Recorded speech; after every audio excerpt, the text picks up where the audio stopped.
desert, for I walk in this world. Well, good Friday to you. Hope it's been a great day so far and a great week this week. Hope that you've been blessed in some way this week and are heading into a great weekend as this one comes to an end. We've had some beautiful weather so far this week and been very, very nice so far. As always, it's Friday, and so we're going to share together a song and a story. And so let's just jump right into that, if you will. The heart of Julia Ward Howe ached as she watched her beloved nation in the anguish of the Civil War. She and her husband had come from Boston, Massachusetts to Washington, D.C., and he was serving as an Army surgeon in the Union Army. Day after day, Mrs. Howe watched the troops go by, and she heard the strains of a song called John Brown's Body as the men marched by. It was a favorite marching song of the men in uniform. Now, John Brown's Body was a song about a man named John Brown. There were two John Browns, and it would have been easy to assume that the John Brown of the song was about a famous abolitionist, but that in fact was not true. There was a famous abolitionist named John Brown, but the song actually belonged to a young Scotsman in the Massachusetts Volunteer Militia who also shared Brown's name, and his name was John Brown. The Scotsman was well aware of John Brown the abolitionist, and having the same name made him kind of a prime target for many good-natured jokes. As the soldiers marched, they would hammer out in folk song fashion the tune that Julia Ward Howe would later hear when she saw a review of the soldiers and they were marching by. Lines in the song like "His soul is marching on" or "His soul goes marching on," they were meant to tease the Scotsman. But as the catchy verse traveled to other units, it was known only as a song about the John Brown who was captured at Harper's Ferry. And so there were always new verses added all the time. The original lyrics said, John Brown's body was moldering in the grave. John Brown's body was moldering in the grave. John Brown's body was moldering in the grave, and his soul goes marching on. And other verses said, Old John Brown's body is a moldering in the dust. Old John Brown's rifle's red and blood spots turned to rust. Old John Brown's pike has made its last unflinching thrust. His soul is marching on. It's a kind of an interesting and popular marching song. But as Julia Howe watched that review of the soldiers, and they were parading by, marching and singing that song, and she had heard that song over and over and over when she saw and heard the soldiers marching. And a minister friend said to her one day, "Why don't you write new words to that tune?" "I have often prayed that I might," she replied. And sometime later, the now famous words rushed into her mind. They came quickly one morning just before dawn, and she hurriedly jotted them down. And the Library of Congress actually has the original manuscript of her song. Now, John Brown, the Scotsman, he would not live to hear this version of that song. He died early in the war. He drowned in the Shenandoah River at the Front Royal, Virginia. And there's many more versions of the song. It says, Old John Brown's body lies a moldering in the grave, while weep the sons of bondage whom he ventured all to save.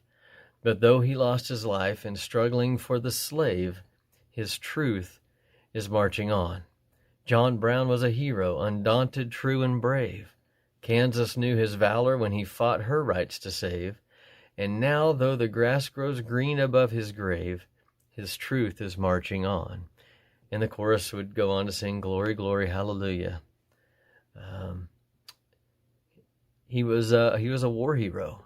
He fought in the Union Army, and he fought against the idea of slavery. And that's what that song is about. Now, Julia Howe rewrote words to that tune, and it became the song that we know of as the Battle Hymn of the Republic. And it first appeared in the February 1862 issue of the Atlantic Monthly. And soon the nation was singing, "Mine eyes have seen the glory of the coming of the Lord." And Battle Hymn was destined for immortality from that point forward. And this version of the song sings about a God who is fighting the battle for us.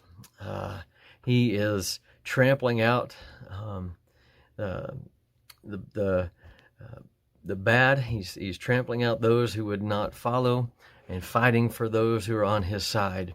And it sings of the beauty of Jesus Christ himself, and as he transfigures us and he makes us holy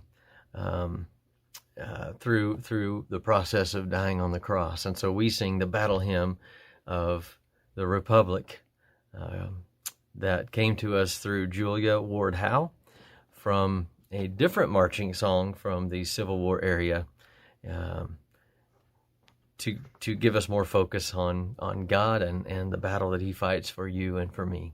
This is the Battle Hymn of the Republic, if you want to sing with me. Mine eyes have seen the glory of the coming of the Lord. He is trampling out the vintage where the grapes of wrath are stored. He hath loosed the fateful lightning of his terrible swift sword. His truth is marching on. Glory, glory, hallelujah. Glory, glory, hallelujah. Glory, glory, hallelujah. His truth is marching on. I have seen him in the watchfires of 100 circling camps. They have builded him an altar in the evening dew and damps. I can read his righteous sentence by the dim and flaring lamps. His day is marching on. Glory, glory, hallelujah. Glory, glory, hallelujah. Glory, glory, hallelujah.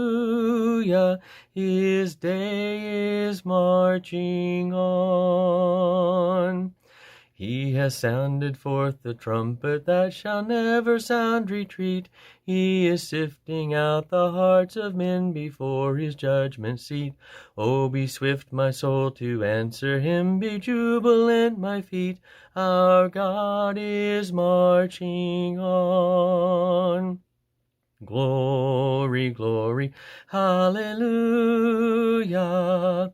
Glory, glory, hallelujah. Glory, glory, hallelujah. Our God is marching on. In the beauty of the lilies, Christ was born across the sea, with a glory in his bosom that transfigures you and me. As he died to make men holy, let us die to make men free, while God is marching on. Glory, glory, hallelujah. Glory, glory, hallelujah. Glory, glory, hallelujah. While God is marching on. That's a great song, and it just stirs me to sing that song and to hear those words. And wanted to point out one other change or revision made to that song, the line that says, as he died to make men holy. Our songbook says, let us live to make men free. And I think either version is fitting. As we are living on this earth, it is our job to live to help and make men free, free from the burden of sin, free from the grasp of the devil. But also think it's fitting because some have died for the very same cause. And either one is noble. Either one is right, because God called us to share the gospel of Jesus Christ so that all men may be free. Hope this is motivating for you. Hope it's encouraging for you. I hope you've enjoyed this story today, and we will look forward to seeing you next time and seeing you on Sunday. Love you guys. Bye. They resound with God's own heart. Oh, let the ancient words impart words of life, words of hope.